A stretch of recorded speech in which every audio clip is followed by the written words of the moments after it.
Tonight, we have a matchup between two teams who always seem to find one another in the sectional championship.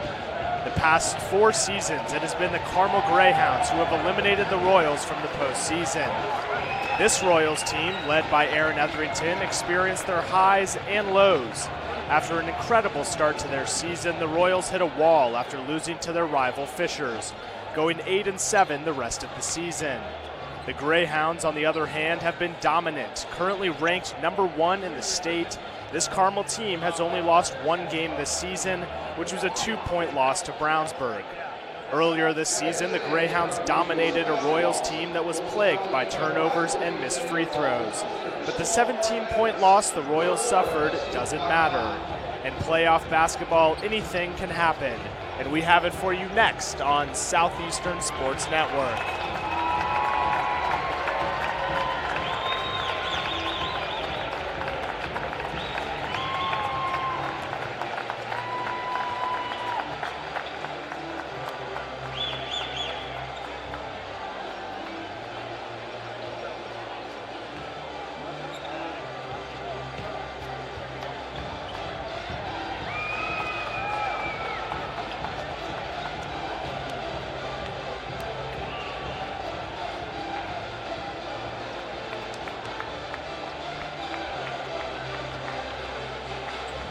Ladies and gentlemen, thank you for tuning in. Welcome back to Southeastern Sports Network.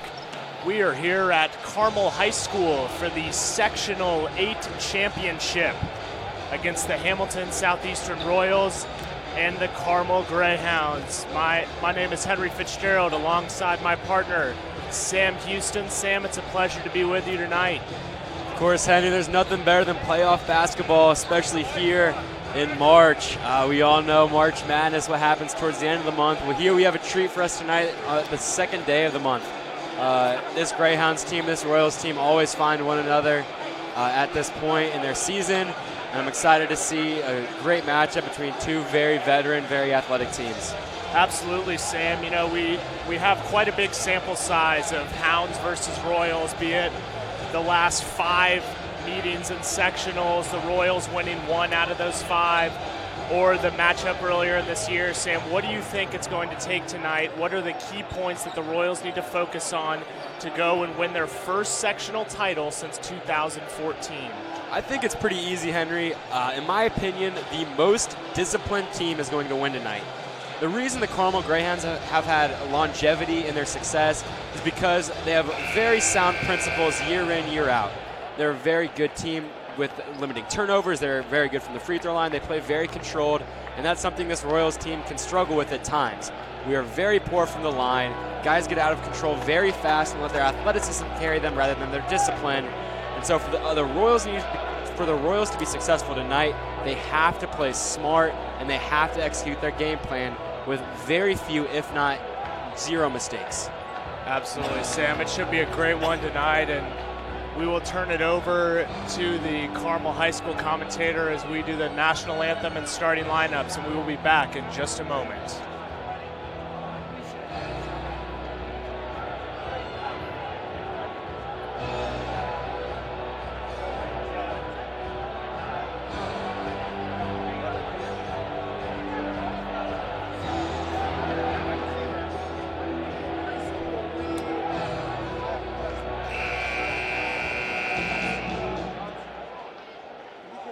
Good evening. Welcome to the Airport Activity Center, Carmel High School, for the 2019 IHSAA Boys Basketball Sectional 8 Championship.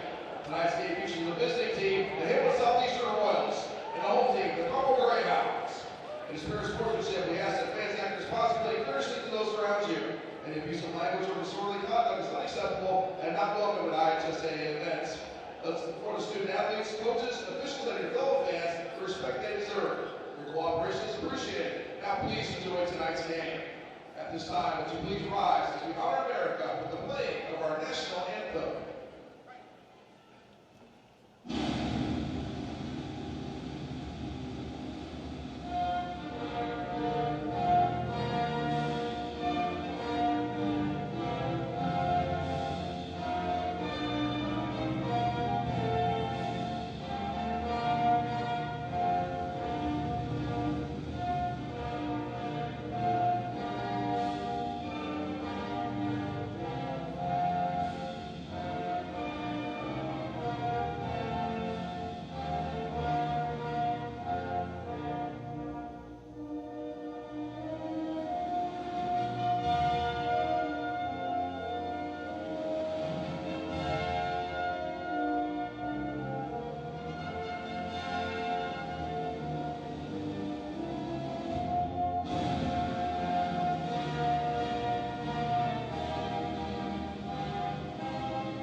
And now to start our first evening's contest. First of all, the visiting Carmel Southeastern Royals. The 6'7" senior number 2, Aaron Everington. The 6'7" junior number 20, Chris Grubbs. The 6'2" sophomore number 21, Vinny Vasilla. The 6'6" sophomore number 35, Landon Morris. And the 7'2" junior number 50, Lahore Bashad. Head coach for the Royals, Brian Satterfield.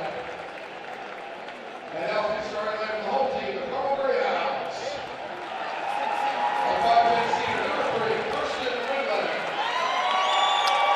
The 6'2" freshman number 10, Pete Suter. The 5'11" senior number 11, Luke Petty. The 6'6" senior number 20, Andrew Owens. And the 6'10" senior number 33, John Michael Malloy. Head coach for the Greyhounds, Brian Osborne.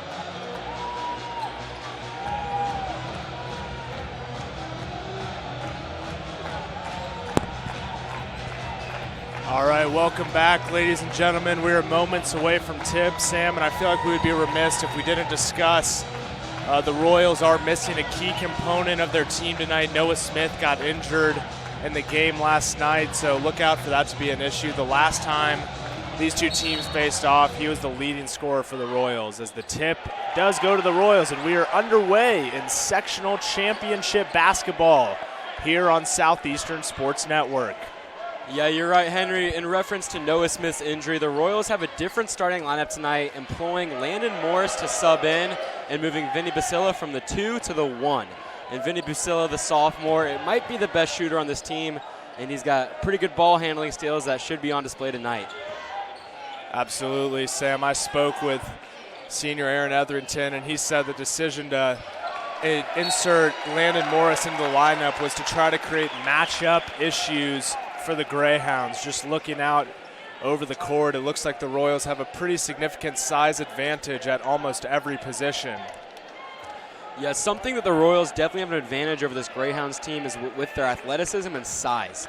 The 2, 3, 4, and 5 for the Royals are all over 6'5", and I think every single member in the 2, 3, 4, 5 can dunk for this Royals team. Greyhounds passing it around. Looks like the Royals settling into a bit of a zone here. Andrew Owens fires for 3 and gets it to go.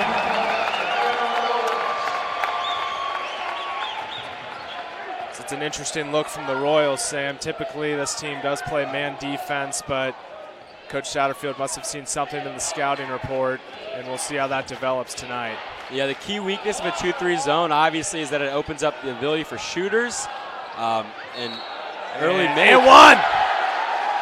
Sophomore Vinny Busilla with a strong take as he heads to the line to look to tie this game up at 3.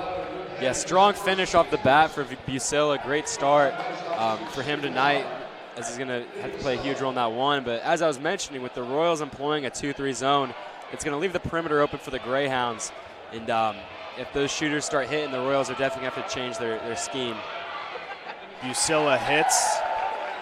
He is a 59% free throw shooter on the year, and we are all tied up at 3.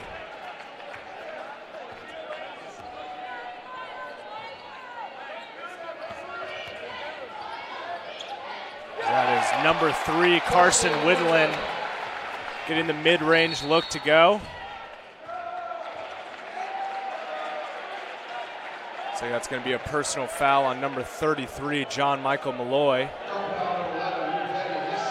Excuse me, number 11, Luke Hetty.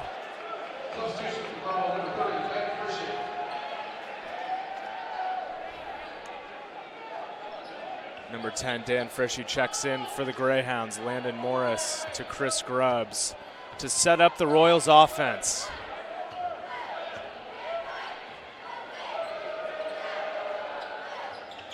Busilla on the right wing.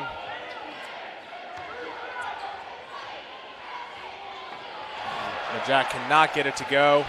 Good feed from Busilla to Majak, just unable to finish with the left hand there. A lot of pressure on the ball handlers. Yeah, Royals, Sam, an interesting development that I've seen this season is the Royals have been playing much better, much more physical defense as we head into the postseason as the Royals come back the other way. Even in this 2-3 zone, their hands are out. They're making good hustle plays, and that pressure defense is going to be a key factor in securing the win tonight. Etherington fires and cannot get it to go. What's most noticeable to me, Henry, with this Royals team outside of the gate is the intensity in which they're playing. They can feel the urgency with tonight's game. Obviously, a lot of these guys' season is on the line, and their high school careers are on the line. So coming out strong and coming out hitting Carmel hard with the pressure is setting a really nice tone for these Royals. Absolutely. I can't think of a better way to cap off a high school career for a guy like Aaron Etherington than to flip the script, because it seems like the narrative has traditionally been, you know, HSE makes it to the sectional championship and then they lose to Carmel. So it would be an excellent accomplishment as Busilla cannot get it to go. Good strong rebound from Majak, and he's going to take it up and get fouled. Something about the last matchup, Henry, between the Greyhounds and the Royals, that I believe junior center Mabor Majak had the best game I've seen in his career. He did a great job attacking the offensive glass, and he was pretty strong in defense on John Michael Malloy, who is one of the best players in the state and is playing at Butler next year. So Mabor is going to have to play a huge role in tonight if the Royals want to get a victory, and part of that role is hitting his free throws. Yep. Unable to convert on the first one.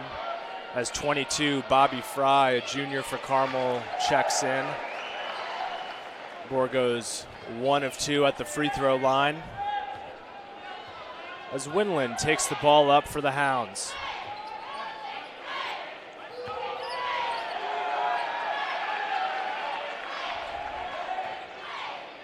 Malloy hanging out in the middle of that zone, trying to exploit the pockets in there.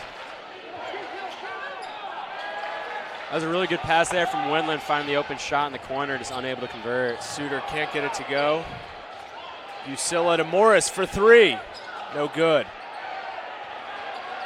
Good strong rebound from Busilla. Sam, in the early going, it might be easy for his nerves to get the best of him, but Busilla has really calmed down and played a good couple of minutes, and that's going to be a blocking foul on number 3, Carson Winland. Yeah, Landon Morris there with the obvious mismatch. He lowers his shoulder a little bit and knocks the point guard Winland, who's only 5'10", right on his back.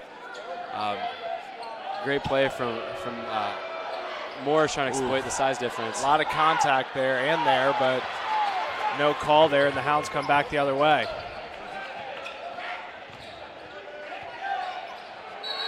Travel. That is going to be a travel on 33, Malloy.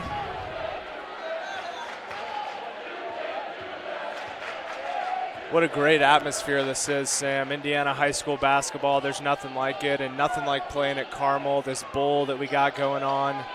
Obviously a home court advantage for Carmel, but just overall an excellent atmosphere to play some great high school basketball in. Most definitely, Henry. Carmel's got one of the most storied franchises in Indiana high school basketball history, one of the best stadiums as well. As Morris with the offensive rebound cannot get the easy layup to go. Karsten misfires from 3. Looks like he may have took a few too many steps there, but no call. And that's going to be a charge. And immediately you hear the eruptions from the crowd. A lot of Carmel fans here tonight supporting their home team.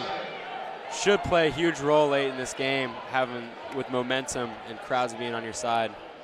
Absolutely. Royals sticking in that 2-3 zone. An interesting part of that is that Etherington is actually playing at the top of that 2-3 zone. You'd think with his length you'd want him down low, but he's really doing a great job of stuffing up the holes in that zone. And I mean, for both teams, it's been tough to buy a bucket in the first 5 or 6 minutes of this game.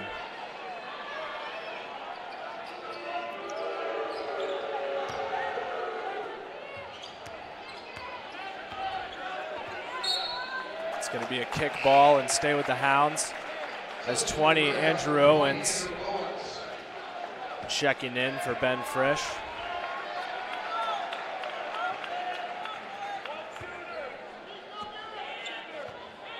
You can hear Aaron Etherington call out one shooter, most likely meaning that the Royals, all they have to worry about is just one shooter on the court for the Greyhounds right now. That's an interesting development, as Winland has not hesitated to fire from deep, and as I say it, he does and hits.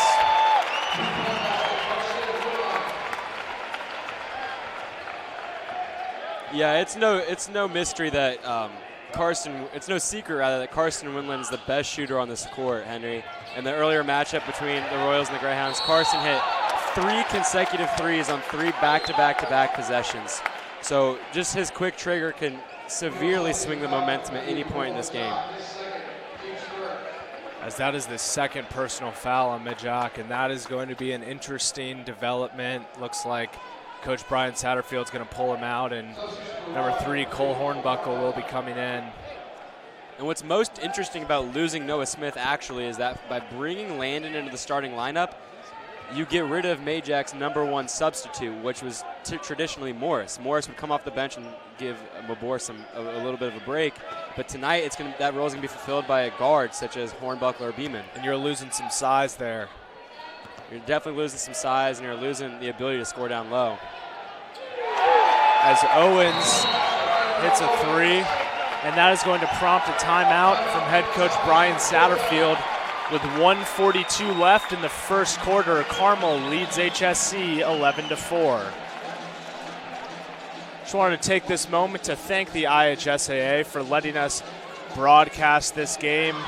They've been excellent to work with, and just an awesome opportunity that as a student media outlet that we get the opportunity to come out here and broadcast such a great basketball game. Yeah, and on top of that, we definitely need to thank Carmel Athletics for their hospitality.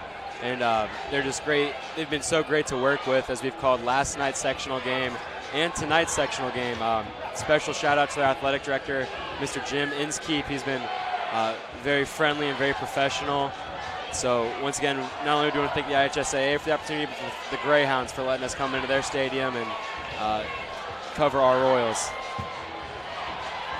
Sam, what do you think the message from Coach Brian Satterfield is in this timeout? The Royals find themselves in a 7-point hole, but it really doesn't feel like the game is too out of reach.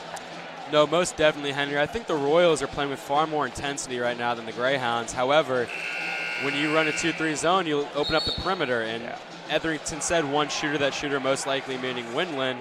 Well, now you have a guy like Andrew Owens, who has already hit 2 threes early in this game. I wouldn't be shocked if the Royals now go to a man-to-man defense. We'll keep a tab on that as Chris Grubbs bringing the ball up for the Royals. Etherington to Busilla in the corner for 3, and he gets it to go. That is a massive shot, Sam. Vinny Busilla gets the Royals back into this game, only down by 4. And a great pass there from Etherington. Completely didn't look at the ball at all. Snake eyes there. As the Royals staying in the 2-3 zone, that's going to be a foul on number 2, Etherington, as Malloy heads to the line for 2 shots.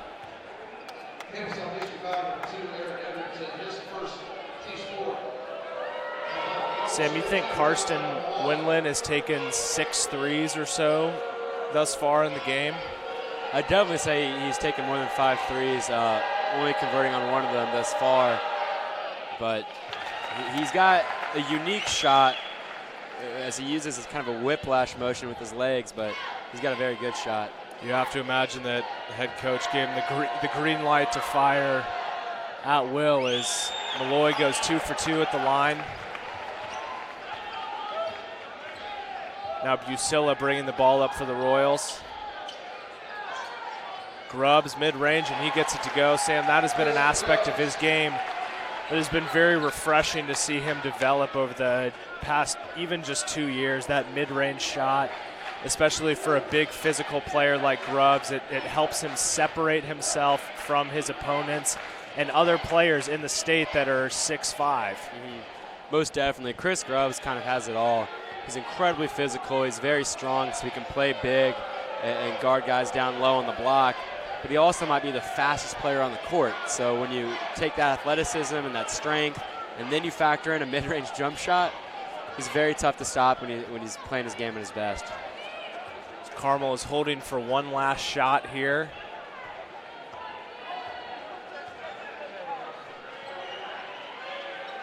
Passing it around the perimeter. Winland, no good. Oh, and Malloy goes in and out. So after 1 quarter of play here at Carmel High School, the Greyhounds lead the Royals 13-9.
Welcome back to SSN. Sam, we were just discussing only a 4-point game, and it's kind of hard to feel this one out. It's been the Greyhounds have been largely fueled by perimeter shooting. The Royals have missed a couple of easy looks at the rim, so I feel like this game is kind of hanging in the balance at the moment and could go either way.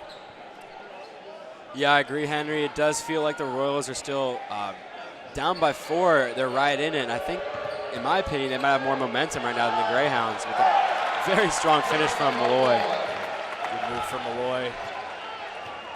He's been a massive part of this Carmel team since freshman year. Scruggs loses control. Great save there from Hornbuckle. That's going to be a foul there. It's 11, Luke Hetty checking back in. We'll replace Bobby Fry.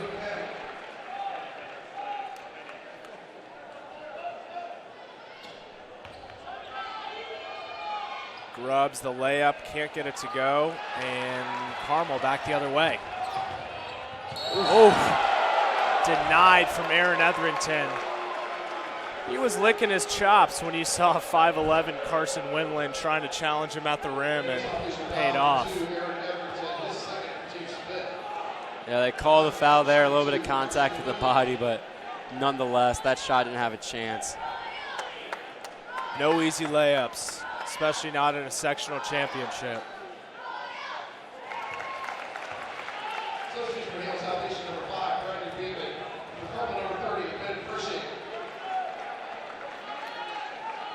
Bradley Beeman checks in for the Royals. Aaron Etherington takes a seat. Sam, did you notice? It looks like Etherington was maybe grabbing the side of his head after that block attempt. Well, he did make a little bit of contact with the floor there, so hopefully just shaking up a little bit, nothing too serious. As Hornbuckle hits the 3, he's going to have to play a big role tonight if we want a chance.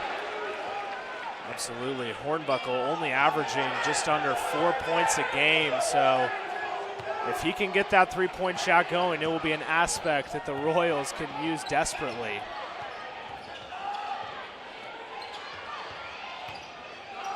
Hetty finds Owens. Can't get it to go. Good box out there from 30, Ben Frisch. Hornbuckle gets the steal. And he finishes, so 5 quick points for Cole Hornbuckle. That's what you love about playoff basketball.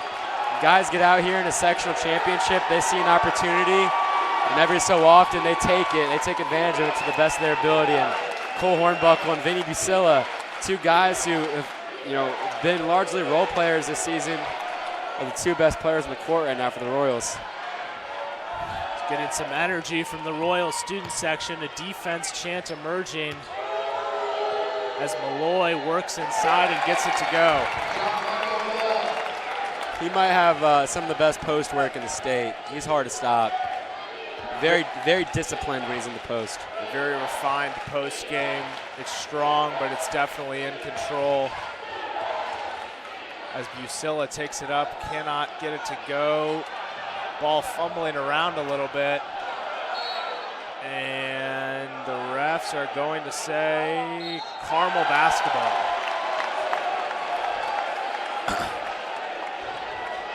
Much to the delight of the 85% majority in this gym. Yeah, that's a tough call. The officials on that side had a tough vantage point just because bodies are flying everywhere. At least that call was made early in this game as opposed to in crunch time. Hetty in the corner. And that's going to be an offensive foul. On number 3, Carson Winland. Maybe a makeup call there. Who knows, is Etherington checking back in? Sam, just in the context of this sectional play this year, Etherington has kind of had a roller coaster. Tuesday night, only finished with around 5 points, I believe, and really, really struggled from the floor as the Royals won a double overtime game against Westfield.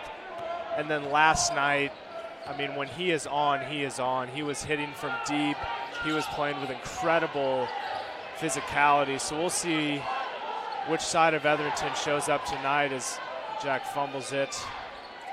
Yeah, last night Etherington hit 4 3-pointers as he attempts one here. Just a little bit long, but his 3-pointers were the big momentum swing that separated the game against the Millers last night.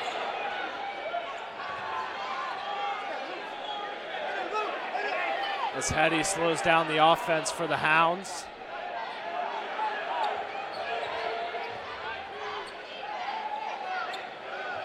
Royals staying in that 2-3 defense. That's a travel. Thought they might have called Etherington there with the reach in as he tried to poke that away, but great defense from the interior of the 2-3 there.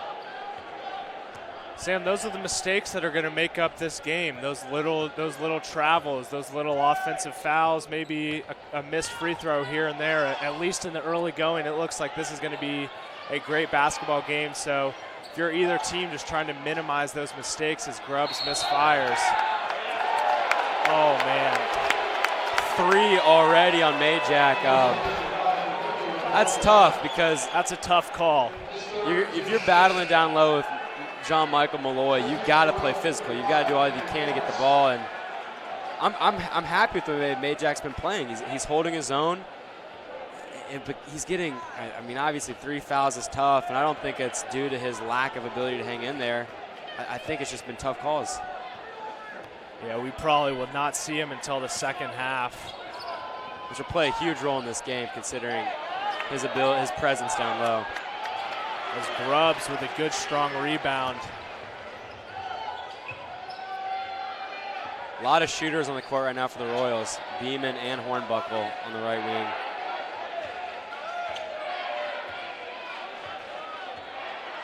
wing. Royals slowing down the pace a little bit. Not sure if that's necessarily their game, Sam. It feels like when the Royals have had success this year, it has been going out in transition as Chris Grubbs fires the 3, and that's going to be a 30-second timeout for Brian Satterfield. 2-point ball game. Something noticeable early is that the Royals have already used 2 timeouts in this game. And if this is a nail-biter down to the wire, those timeouts can feel very valuable in the fourth quarter. And so 3 left with 2.5 quarters left to play. Might play an impact if there's a big momentum swing and the Royals aren't able to respond with the timeout. Those little details, Sam, get magnified in sectional championships and big games like this coming down to the wire. That will definitely be something that we got to keep our eyes on. And we talked about this Royals team as a whole and how they want to flip the narrative of always losing to Carmel, but we got two coaches on either side who are dealing with the same thing. Coach Satterfield for the Royals, who is one of the best coaches in the state of Indiana, has found trouble getting out of the sectional from running into the Greyhounds. But the Greyhounds have second-year head coach Ryan Osborne, and here he is trying to carry on the legacy that Coach Hetty had the foundation he laid, and he's trying to build upon that with getting out of sectional. So on both ends, the coaches are trying to uphold this image, but tonight's always a different night.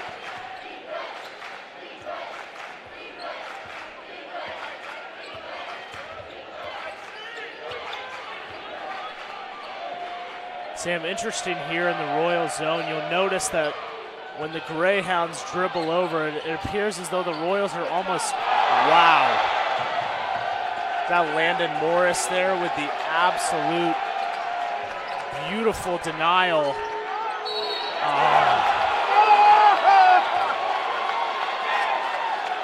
That's a reach-in foul on Aaron Etherington. A little bit too aggressive of a play there. He saw an opportunity, and Malloy will head to the line for a 1-and-1. Already in the bonus for the Greyhounds, wow.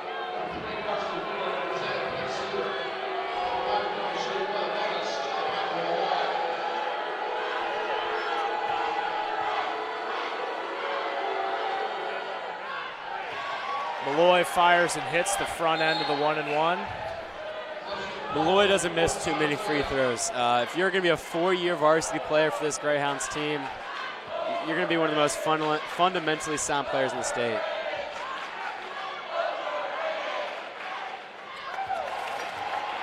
As he pushes the Greyhound lead to 4 with just over 2.5 minutes left in this contest. First half contest, of course.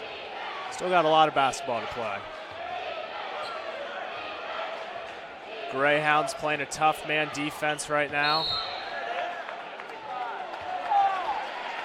It's a foul on number 4, Connor Gioia.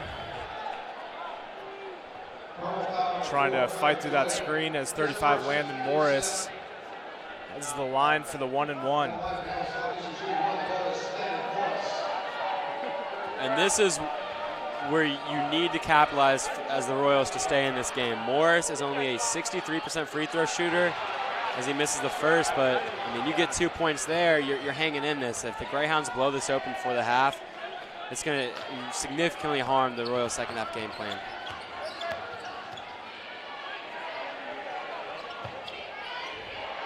Windland thought about it, and there he goes, he fires. No good. Long rebound, the Greyhounds do collect it. This 2-3 zone's looking very good, Henry. I wonder why the Royals have chosen not to use this more often throughout the season, but there's a lot of intensity, especially from the guys up front, Busilla and Beeman. That's a travel. Nope, timeout. Greyhounds' first timeout tonight.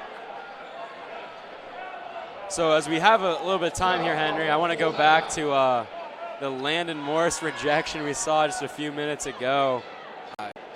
Just an absolutely great play down low from the Royals. Sent this one back quite a bit. Right here, Wow. all the way back to half court. It's a great play. Morris has really stepped up his game, Sam, in the latter half of this season. You know, it's next man up when you get to this point in the season where fatigue is really starting to kick in. Not saying that's what caused the Noah Smith injury yesterday, but just in general, having somebody like Landon Morris who can come in. He seems very composed tonight and is playing a big role in this Royals team as they search for a sectional championship. Yeah, definitely. Morris's Achilles heel tends to be his lack of discipline.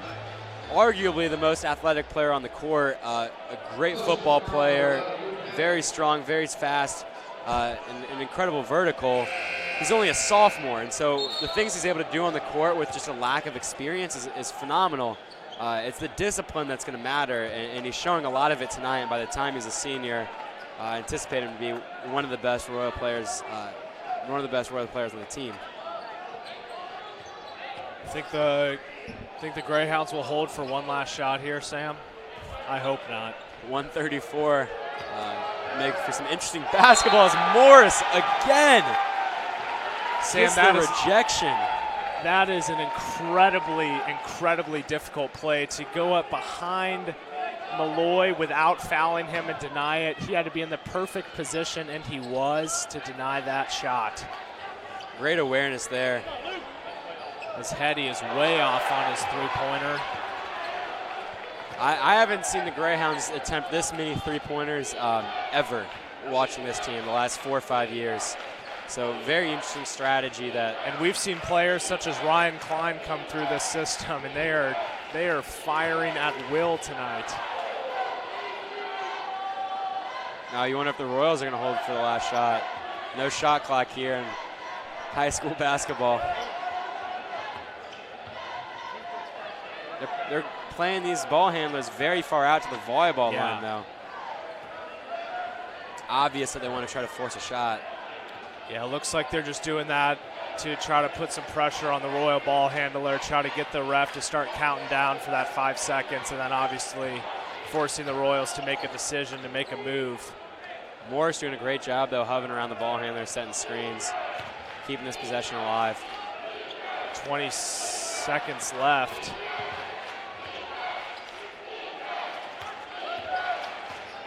Grubbs goes into the lane. Busilla in the corner for three, no good. That's on the ground there. Looks like Grubbs will head to the line for a 1-and-1. Sam Grubbs, the leading rebounder on this Royals team. It's amazing with all the size and length that we have on this team that he's the leading rebounder on the defensive end, but also on the offensive end. Sam, those play a massive role in games like these as he converts the front end to push this to a three-point game. Yeah, the fact that he's the leading rebounder is a testament more to his mentality and his physicality than anything else. He's a scrapper. He's willing to go in there and get those dirty rebounds, and it's invaluable for this team. Oh, my goodness. Wow. Still, Henry, you think about the missed opportunity from Morris just a minute ago.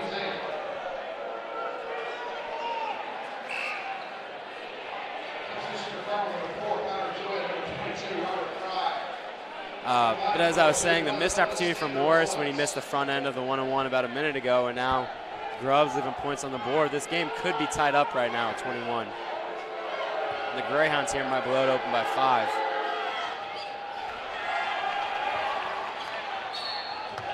My goodness, Sam. A lot of calls early. A lot. 17 fouls in the first half, Sam. These are two premier basketball schools in the state of Indiana, and they are calling a very tight game. Don't want to let anything get out of control. That makes sense. You know, there's a rivalry here, maybe more one-way rivalry, but you know, we've seen Carmel HSE games get out of hand.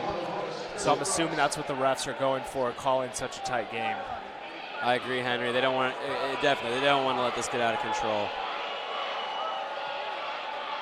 As Grubbs hits. Grubbs right now the leading scorer for the Royals with 7 points.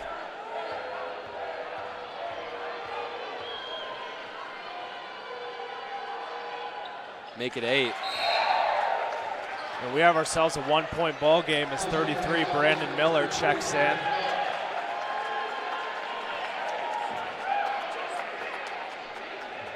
Eight seconds left here in this half. Heady. Wow, what As Ben Frisch hits it, pushes the lead to 3 as we go into halftime. Carmel is up 23-20. Also want to take this opportunity to go ahead and thank the IHSAA once again. They have been very kind to us in letting us broadcast this game. We hope everybody is having a great time watching this at home, and we are in store for an excellent second half of action.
We have the Indiana Pacers and Indiana Fever. We look at all teams in their quest for an IHSAA state championship.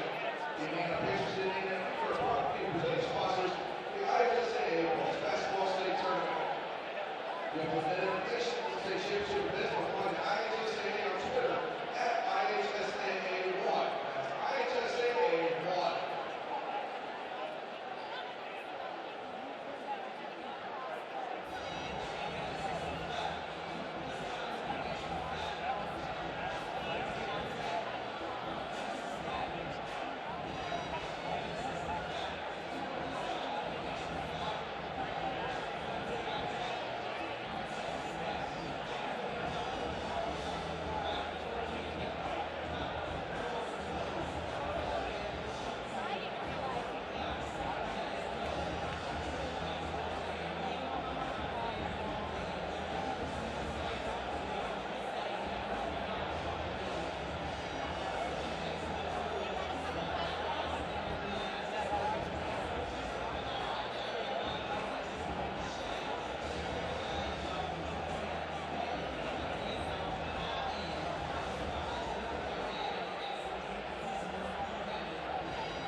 Welcome back to sectional basketball on Southeastern Sports Network. We are here live at Carmel High School for HSE versus Carmel. I'm Henry Fitzgerald alongside my partner Sam Houston. Great first half of basketball. The Royals were able to hang in there, playing great aggressive defense. Sam, what's the message in the locker room from Coach Satterfield so the Royals can come out and capture a sectional title? If I'm Coach Satterfield right now, I am expressing my urgency to these guys. We're only down by 3 right now, Henry, and in my opinion, I think the Royals have played a better first half of basketball than the Greyhounds. So if I'm Coach Sat, I'm letting these guys know how proud I am of them, reminding them of all the hard work we've put in this offseason and telling them right now, it's now or never. It's time to go out there, execute, and get it done. Totally agree, Sam. Any major themes that you noticed in that first half? We talked about the tough defense, kind of an interesting development with the Royals playing that 2-3 zone. Just now thought of it, but potentially because we're missing Noah Smith. We know Noah Smith, he was kind of that ball hawk. He was great at getting steals for the Royals.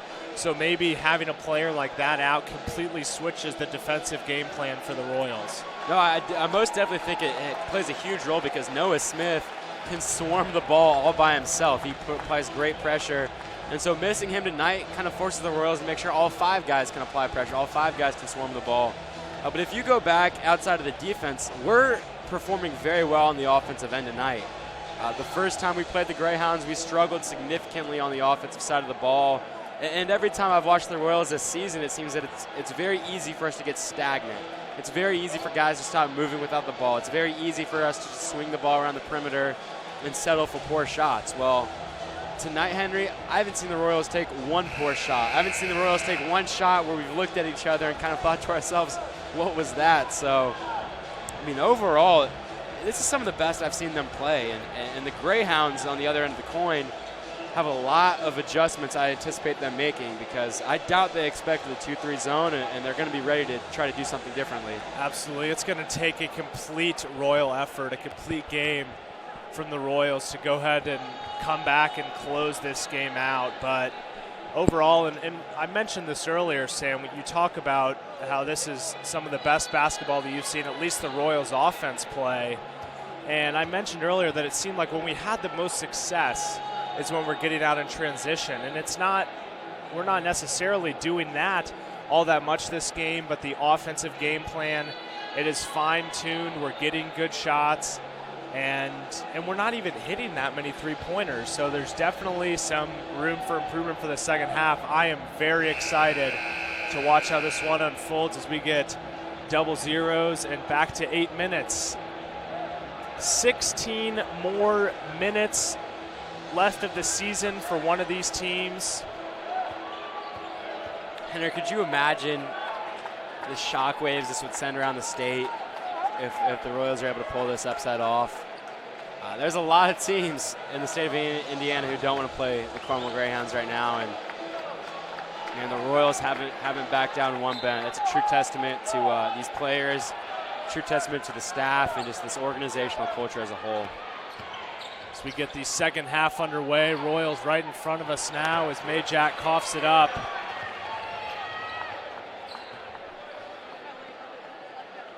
Majak in the game right now with 3 fouls. Aaron Etherington also with 3 personal fouls. So that is definitely something to keep an eye on as this game develops. Sam, there's a massive difference, especially when you're a rim protector like Majak and Etherington. There's a massive difference in playing when you have 3 or 4 personal fouls and when you have none or 1. I mean, when you're not in foul trouble, you can go up and contest every shot without really having to worry about it. But when you are in foul trouble, it completely alters your game plan, and you have to just kind of go straight up, not necessarily providing the best opposition to a shot. Yeah, you're exactly right, Henry, but Majak nonetheless stands his ground there and alters the shot. Early in the second half, we've seen 2 turnovers on 2 possessions. Oh, might have been 3 there. These Royals cannot turn the ball over. If we're going to win this game, you're going to have to capitalize on every single possession. As that was Winland who had the blocking foul there, slammed his hands on the ground, so starting to see some emotion there. Majak headed to the line. Great pass there, great feed in down low. So 2 quick fouls here on Carmel as that's now number 10, Suter with 2 fouls. We have Winland with 3 fouls, Hetty with 2, and Malloy with 2 as Majak converts the front end.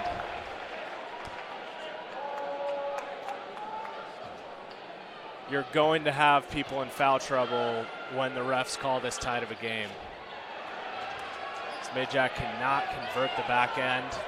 Yeah, Majak's around 59% on the season from the line. I apologize, actually 53% on the season from the line, so splitting them there, playing true to self as he gets his 4th foul.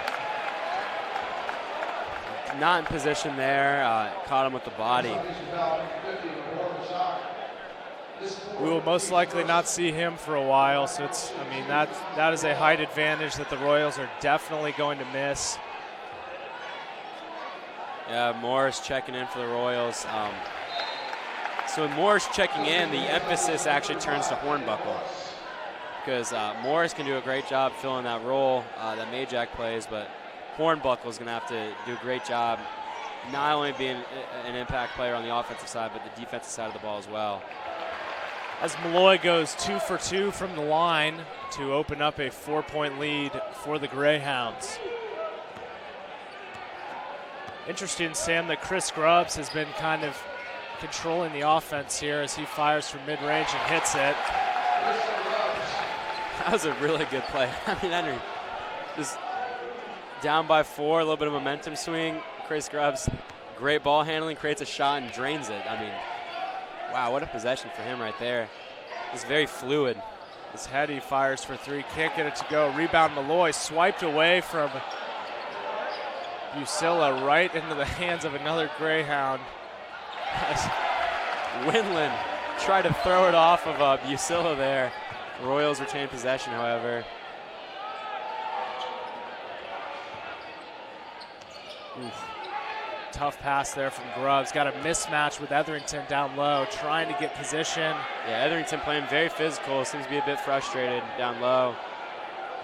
As wide receiver Landon Morris goes up and grabs that. Etherington cannot finish at the rim. Winland back the other way. Never in control. That's just great rim protection from the Royals. Swarm of black jerseys down there. Overall, to start the second half, kind of a sloppy start for both teams. So both teams playing a little bit frustrated, it seems like. We'll keep our eyes on, what team can clean it up, can gel together, and I believe that's the team that's going to walk out with a win. It's a great take by Landon Morris. He draws the foul from Malloy, as that is now 3 personal fouls on Malloy. See if he will check out. That's definitely going to alter the way he has to play, because he is far and away the best and maybe the only rim protector on for the Greyhounds right now on the floor. As Morris leaves the first free throw short. Mentioned earlier, Morris only a 48% free throw shooter on the year. And the Royals as a whole have struggled significantly from the line. We've seen it all season. We're seeing it again tonight. Drive a coach mad. Looked like Malloy stepped in the lane a little bit early there, but that doesn't always get called. Back into the 2-3. Here we got a 1-point game again, just under 5 minutes to go here in the third quarter.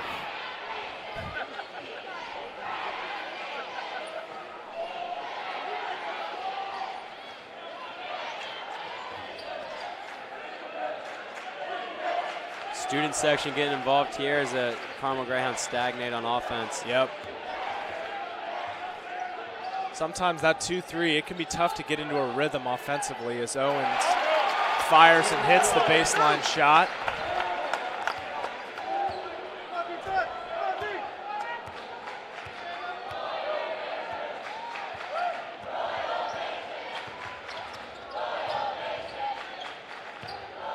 Morris, top of the key, gets it to go. Man, we're hitting our mid-range jumpers tonight, Henry. It's playing a massive role in this game because the Royals traditionally only score down low or they hit shots from the perimeter. Well, we find the middle range tonight, and it's working very well.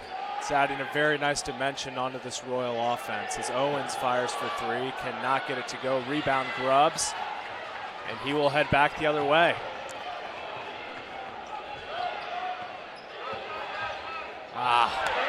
Great defense there from Owens. And just from the expression on Grubbs' face, you knew he was going to try to pass that over to the wing and did not know that he had a Greyhound right on his back. So a little bit of a mistake there, but overall both teams starting to clean it up here in the third quarter.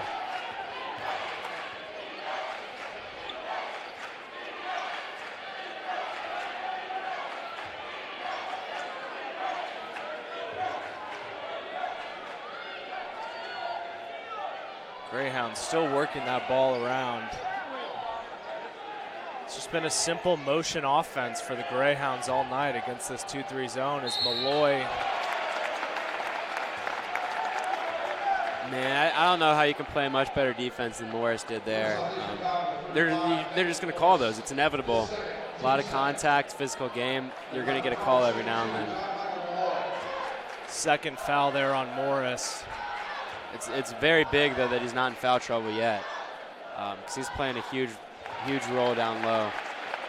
And from what we have seen so far, if you put Malloy on the line, he will convert that into points. Has he missed a free throw tonight, Henry? I don't believe so. Hoping we're going to jinx him there. Yeah, me too. I was hoping for the classic announcer's jinx, but unfortunately, it converts. Interesting here, Sam. If we look across the court, we can see just a few moments ago, Coach Satterfield with a green towel. Sam, I was watching in on practice this week. That was Coach Satterfield's way of combating the crowd noise.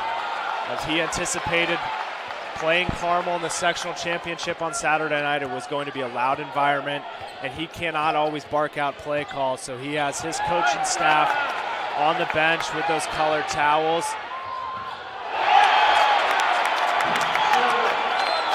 So that is Pete Suter. Morris, finish. Yeah, great finish. Morris did pin it against the backboard, but still finds a way for that one to drop. Royals now down by 5. We need some points.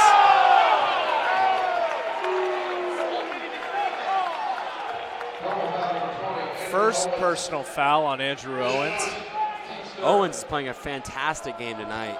Those 2 threes early helped this Greyhounds team get out to a lead, but overall his hustle and his tenacity is leaving its mark. Leaving its mark on the court. Owens will be continuing his basketball career at Findlay University next year.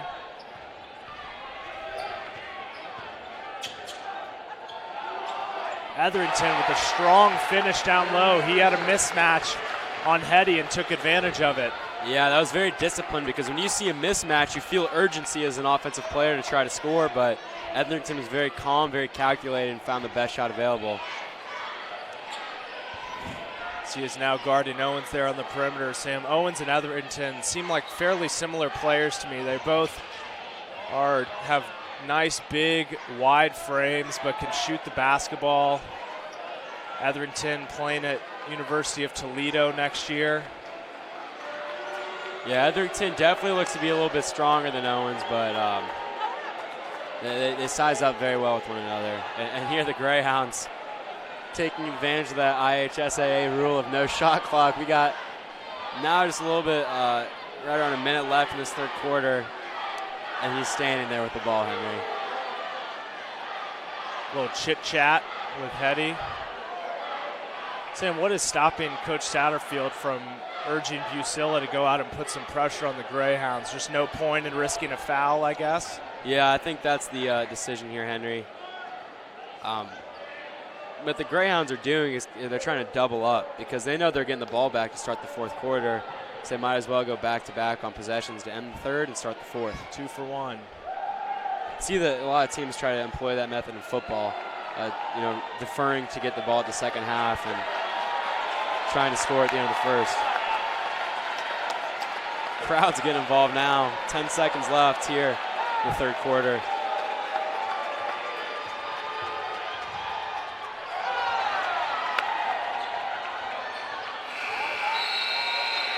Nope. And after 3, we still have a great ball game. Carmel 31, HSE 28. Want to take this time to thank the IHSAA once more for allowing us to broadcast this game tonight. Sam, we got the best seat in the house, and there is nothing more that I would rather be doing with my Saturday nights than broadcasting some Royals basketball in this sectional championship. Man, only down by 3 right now. The Royals are right here. You don't win games like this necessarily in the fourth quarter. The way you win these type of games in this moment is in practice, and in the hard work you've put in this season and past seasons, your whole career, honestly, to get to this moment. All these guys have been playing for numerous seasons, maybe even decade-long basketball careers. And here they are. A lot of these guys, their high school seasons, high school careers on the line. I think we're going to see some fantastic basketball and see a lot of guys step up and make plays.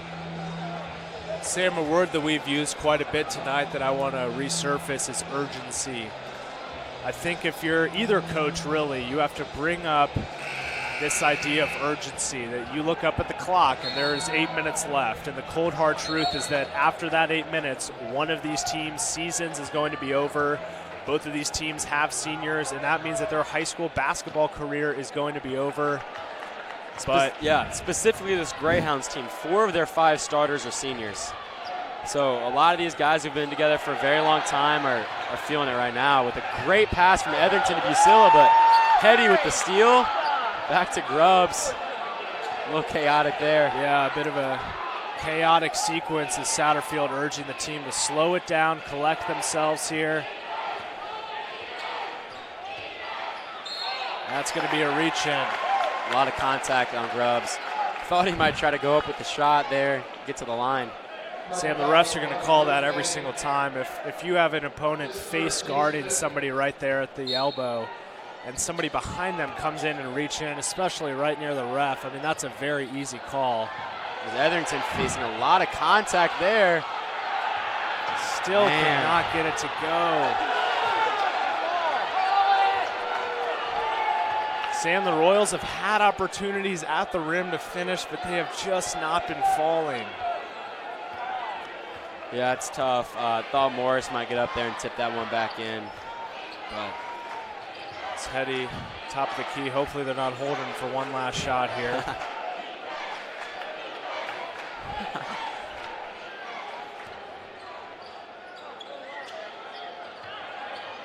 Trap on Malloy. Gotta wonder if Windland's gonna start shooting threes late in this game. And that's going to be a travel on 22, Bobby Fry, who has yet to score in this game. Yeah, playing with a shoulder sleeve, so I wonder if he's injured.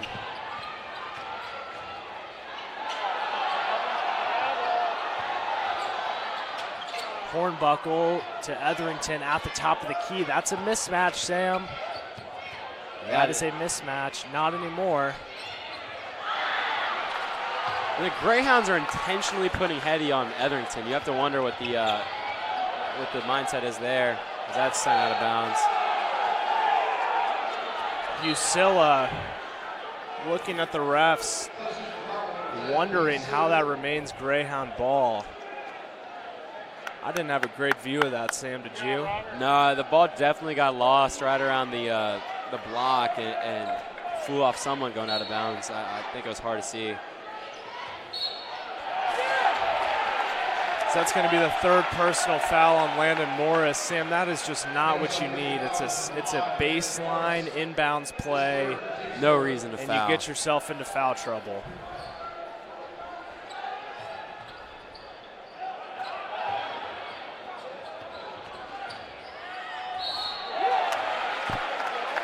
They called that there because Grubbs swatted. If Grubbs keeps his hands up, that's a no call. Very good defense, contested shot, but he broke his arms and came down. They're going to call that every time. Anytime the ref sees the tomahawk chop, they're going to blow that whistle. And here we have Carson Windland, best shooter on this Carmel team at the line. Unlikely he's going to miss. He has 8 points tonight.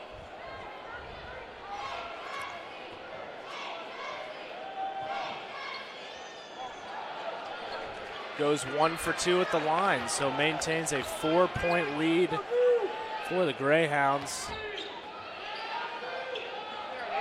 Poor pass.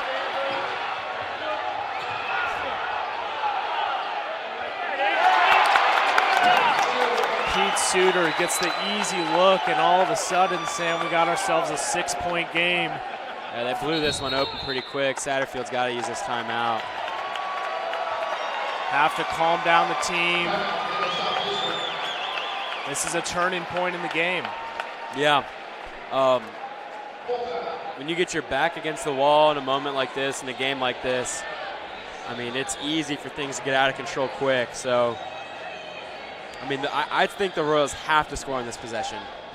I wouldn't force a poor shot. I wouldn't force a 3. I'd like to see the Royals run a little bit of a pick-and-roll offense at the wings and try to get a mid-range shot to either Morris or Grubbs. But, Henry, I honestly believe that if they don't score here, they're not going to come back and win this game. Sam, and at the end of the day, though, I mean, those inside shots have just not been falling, especially in the fourth quarter. We've seen Etherington with 3 or 4 easy looks right at the, not necessarily easy looks, but close looks right at the rim, and they just have not been falling. 5:34 left in this ball game. Down by 6 now. Somebody's got to step up. Who will that be? Last night we saw Etherington play with a lot of confidence, especially late in the game. Very confident in his abilities. I think Aaron Etherington, being the senior leader of this basketball team with Noah Smith now sidelined, he's going to do everything he can to get himself to the line and get himself some looks.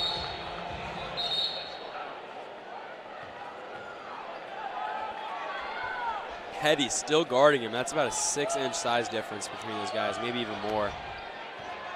Let's see if Coach Satterfield drew up a play here. Pretty spectacular defense there from Winland.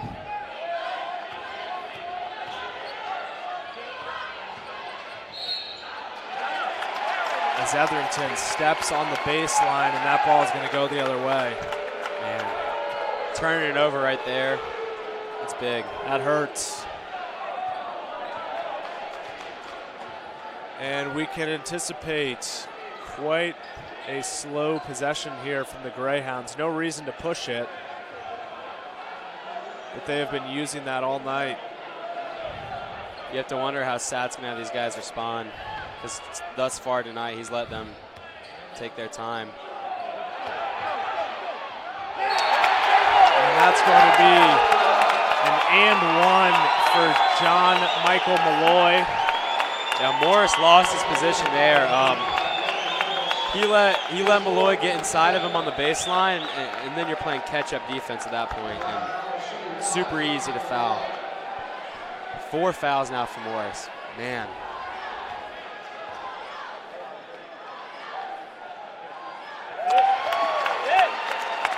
As Malloy converts the and one, he has 15 points, and all of a sudden, Sam, we have a 9-point game. Yeah. Felt like it was only 2 or 3 points moments ago. Etherington, bit of a forced shot there, cannot get it to go.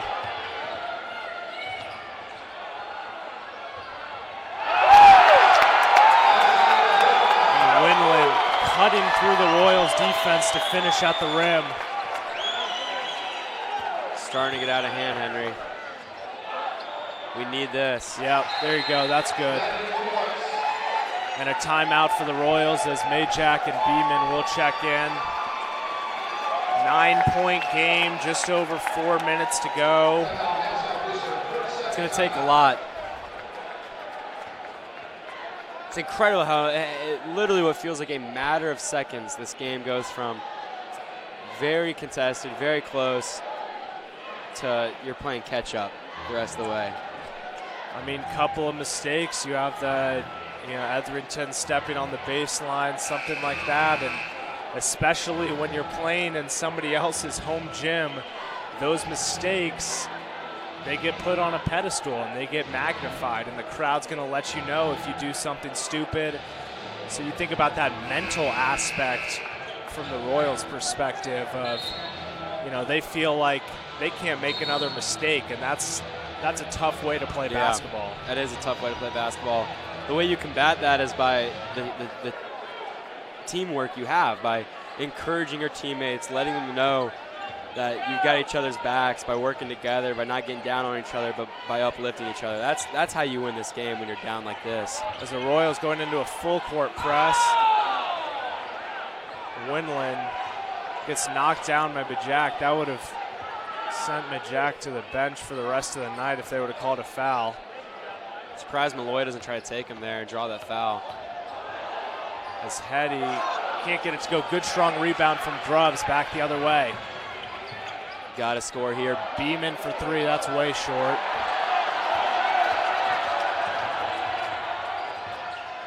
Travel. Looked like you may have traveled there, Sam. I don't have the best perspective, but. Yeah, I don't disagree with you, Henry. Now that Greyhounds retain possession, they've got a chance to slow things down. I'm sure Coach Osborne's pretty upset with how fast this game's been played since the Royals timeout. Yeah, that is definitely the game plan that Coach Satterfield installed, though, right? It's good, strong rebound from Majak.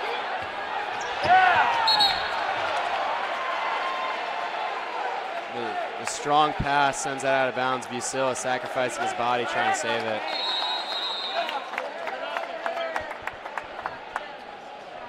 And we're going to have another timeout for the Carmel Greyhounds. These teams aren't even close to the bonus yet. No, it's the two halves have been officiated very differently. Yeah.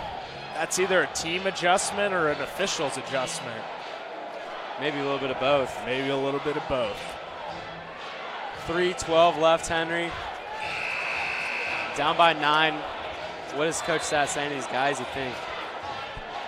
I mean, that's tough, Sam. You know, we talked about how you feel like you cannot make a single more mistake, another mistake. And if I was Coach Satterfield, I would say, you know, take good shots, because if you force shots right here, you're not, unless you get extremely lucky, you're not going to be able to shoot yourself back into this game, because the Greyhounds are going to know that. They're going to put pressure up on you on the perimeter.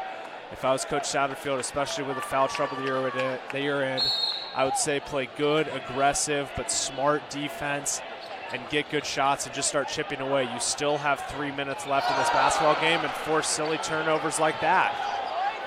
Etherington not in the game right now. It makes Grubbs probably the primary offensive weapon for the Royals. So he passes it to Morris. No good. Rebound Beeman. Majak down low. And one. Great strong take from Majak, Sam. I have to praise that right there, because he has been in foul trouble this entire game, and he gets up off of that bench and goes in and potentially makes a game-saving play for the Royals. Hopefully he can convert this at the line. He cannot. Still a 7-point game. Yeah, converting that would have been big, but nonetheless, strong finish over one of the state's best players. Grubbs playing good, strong defense way out there, about 30 feet away from the basket.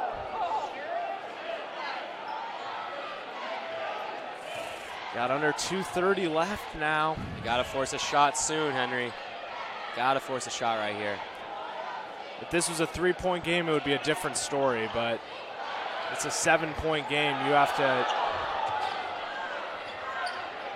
The only problem is that everybody's in foul trouble. Wow, what a pass. What a pass from Wendland there. Sam, I've noticed something that Malloy does. It appears that every time he gets the ball down low, he goes down and dribbles the basketball and then fires up, and it has been unbelievably successful at drawing fouls. I mean, he has to have 10 points at the free throw line tonight. Yeah. As he shoots the first one and hits it. He's not going to miss. No, you're right, Henry. He's so good at collecting himself. He is the most disciplined player on this court, and it's discipline that gets you to the free throw line. You can use rules to your advantage in basketball. Rules aren't meant to punish you. They're actually meant to help you.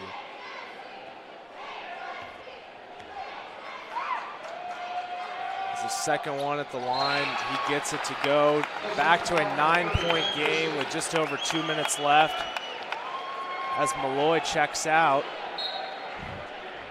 I mean, you got to start hitting threes.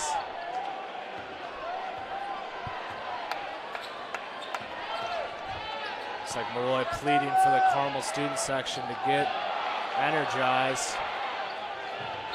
Wow. A lot of aggressive defense from the Greyhounds. You don't expect to see that when you're up by 9. Yeah, Suter's going to foul Grubbs there, and he goes to the line for what appears to be, thus far, the most important free throws of the game. Grubbs, 70% from the line. He's actually the second leading free throw shooter for the Royals, only behind Etherington. You've got to hit both of these.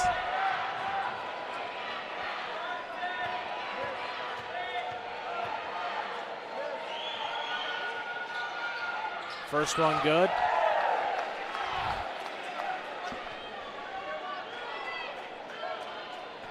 Most likely anticipating the Royals going back into a full court man press. Try to force another turnover. Cut into this lead. Wow. Grubbs hits the back end. And here they are in that diamond press.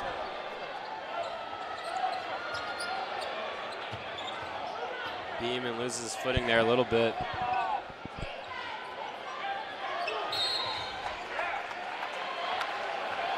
As Luke Hetty will head to the line for a 1-and-1. We got Etherington and Busilla checking back in for the Royals. Senior Luke Hetty, also a four-year varsity player for the Greyhounds. Unlikely he's gonna come up short here from the line.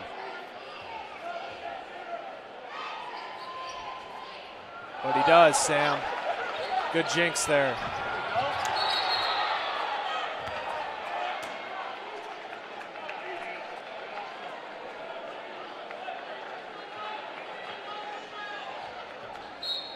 Seven-point game. Have to see some urgency here from the Royal offense. Looks like Grubbs going to his spot, setting up a play. Man, tough pass. Oh, my goodness. Aaron Etherington. We got to go right back to that clip. Are you kidding me? Henry. You think that he wants to continue his high school career? Wow, let's take a look here. We throw this one up. Shot is errant. Boom. Boom. Play that one back. That was a ferocious jam. Wow. Oh boy, Henry. What a play from Etherington. 1:17 now left in this game, down by 5. You got a shot. You got a shot. Gave yourself a chance. Whew. What a play from Etherington. Unfortunately, that's only his 4th point tonight. You said it earlier, a little bit of a roller coaster sectionals for Aaron Etherington, but regardless of tonight's outcome, one of the most prolific players in HSE basketball history. He's done a lot for this program, along with the other seniors. Noah Smith, another 4-year varsity player, has done a fantastic job, and Chris Kotlowski, Cam Harris, and Brandon Miller, a few of the other seniors on this Royals team. Their contribution to this program has been, remarkable. And they do not want this to be their last game.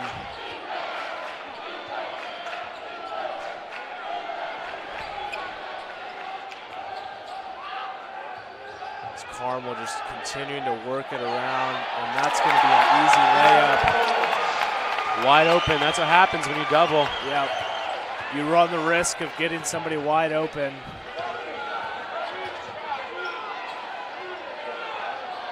It's Etherington. Gotta score. Yeah, you can't waste time here. It's still a 7-point game. My gosh, Henry, a lot of time.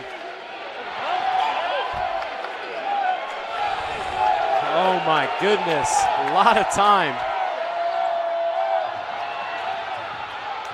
Turnover. Jump ball that will stay with the Royals, but you burned 30 seconds on that possession. Yeah, that's some incredible defense from the Greyhounds.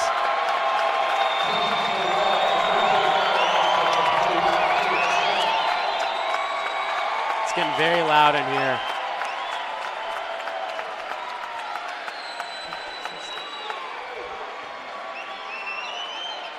I mean, you got to take a 3 off the bat.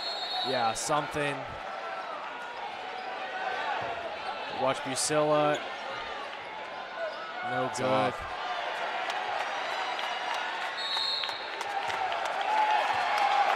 As Malloy struts down the court, heads to the free throw line, and a couple thousand fans on their feet here at Carmel High School.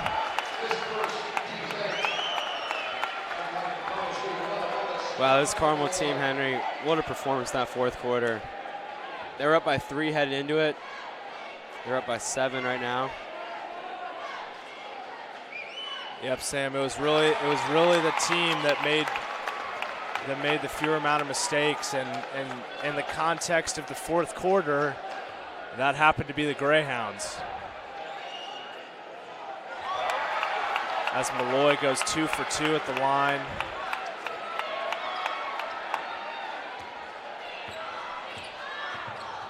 Grubbs to Robinson. He gets it to hits go. it. Sophomore Elliott Robinson there. And that is going to do it. We have a final from Carmel High School, 45-39. Carmel wins the Sectional 8 championship, Sam. Fifth consecutive sectional championship for the Greyhounds. Fifth consecutive sectional championship. It was a real treat to watch this, Sam. You were mentioning it a little bit ago. Just want to take this time. The seniors for HSE were seniors, so we've watched these guys grow as basketball players, as leaders. It's been so much fun to see the likes of Aaron Etherington, Noah Smith, Chris Kotlowski, Brandon Miller, Cam Harris, really help this basketball program, and unfortunately come up short once again. But you have to speak on what these seniors have done for the program.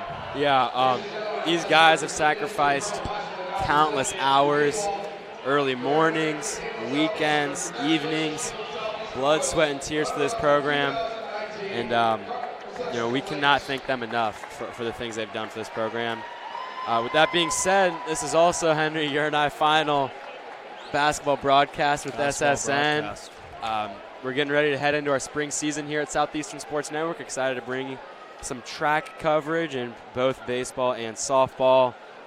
With that being said, it's been one heck of a ride following this team this season. And if you are a Royals basketball fan, you may have been following along with our documentary series. Henry, you've been a part of that documentary series. If you want to speak on that a little bit, what that series has looked like, and talk about our final episode, which is going to be airing in about a week. Yeah, absolutely. So we've spent the past couple of weeks sitting in on practice on film sessions with this HSE basketball team. And the first 2 episodes are out on our YouTube page, Southeastern Sports Network on YouTube.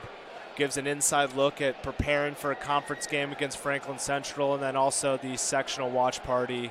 And we will release an episode soon covering the entire sectional journey, so it'd be awesome if everybody could go watch that. But once again, want to thank the IHSAA one last time. They did not have to let us broadcast this. It's very generous of them to allow us to do this. Unfortunate ending, but I want to thank everybody that tuned in at home. Yeah, signing off, I'm Sam Houston, joined by Henry Fitzgerald. Have a good night, Royals fans.